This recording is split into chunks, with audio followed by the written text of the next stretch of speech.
കുറച്ച് നാൾ മുന്നേ സാധനങ്ങൾ വാങ്ങിച്ചതിന്റെ ഒരു വീഡിയോ ഞാൻ ഇട്ടപ്പോൾ അതിന്റെ ഇടയ്ക്ക് 2 പാക്കറ്റ് പൈപ്പ് ക്ലീനേഴ്സ് ഉണ്ടായിരുന്നു. അത് അവിടെ പോയി ആരും ചോദിക്കാൻ എന്താ, ആരെങ്കിലും ആ ചോദ്യം ചോദിച്ചു എന്ന് വിചാരിച്ചിട്ട് അതിനുള്ള ഉത്തരമായിട്ടാണ് ഞാൻ ഈ വീഡിയോ കൊണ്ടുവന്നേക്കണം. ചില കടകളിലൊക്കെ കയറുമ്പോൾ ഇത് അവിടെ ഇവിടെയൊക്കെ ആയിട്ട് തൂക്കിയിട്ടേക്കണം ഞാൻ കണ്ടിട്ടുണ്ട്. പക്ഷെ അന്ന് എനിക്കറിയില്ലായിരുന്നു ഇത് പൈപ്പ് ക്ലീനർ ആണെന്നും ഇത് ക്രാഫ്റ്റിനായിട്ട് യൂസ് ചെയ്യുന്നു.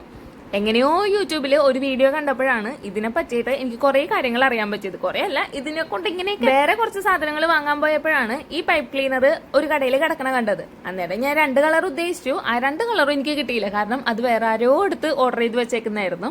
അത് കഴിഞ്ഞ് പിന്നെ എനിക്ക് പറ്റണ വേറെ 2 കളർ എടുത്തിട്ടാണ് ഞാൻ പോകുന്നത്. എന്തായാലും എടുത്തോണ്ട് വരാനിരിക്കാൻ പറ്റൂലല്ലോ. ഇങ്ങനെ കിട്ടിയ സാധനം വെച്ച് എന്തുണ്ടാക്കുന്ന നോക്കിയപ്പോഴാണ് പിൻട്രസ്റ്റിൽ ഈ ഒരു കീ ചെയിന്റെ ഐഡിയ കാണുന്നത്. കാരണം ഞാൻ കീ ചെയിൻ ഉണ്ടാക്കാനായിട്ടുള്ള ലോക്കിന്റെ സംഭവം കൂടെ വാങ്ങിച്ചിട്ടുണ്ട്. അത് നമ്മൾ ഉപയോഗിക്കണ്ടേ എവിടെയെങ്കിലൊക്കെ ആയിട്ട്. കീ ചെയിൻ ഇഷ്ടപ്പെടാത്തൊരു പേടിക്കണ്ട. കാരണം ഞാൻ 2 പാക്കറ്റ് വാങ്ങിച്ചിരുന്നില്ലേ, അത് ഒത്തിരി ഉണ്ടായിരുന്നു. അപ്പൊ പിന്നെ അത് ഉപയോഗിച്ച് ഞാൻ കുറച്ച് ഫ്ലവറും അതുപോലെ തന്നെ 2 ക്ലിപ്പും ഉണ്ടാക്കിയിട്ടുണ്ട്. അതിന്റെ വീഡിയോ പയ്യിടാം. ക്ലിപ്പിന്റെ കാര്യം പറഞ്ഞപ്പോഴാണ് നമ്മുടെ ഒരു വീഡിയോ 1 lakhന് മുകളിൽ വ്യൂസ് കിട്ടിയിട്ടുണ്ട്. പക്ഷെ സബ്സ്ക്രൈബേഴ്സ് ആയിട്ടില്ല. അപ്പൊ സബ്സ്ക്രൈബ് ചെയ്യാത്തവര് സബ്സ്ക്രൈബ് ചെയ്തിട്ട് നിങ്ങളുടെ പേര് കമന്റ് ബോക്സിൽ കമന്റ് ചെയ്തിടാം. Okay, by.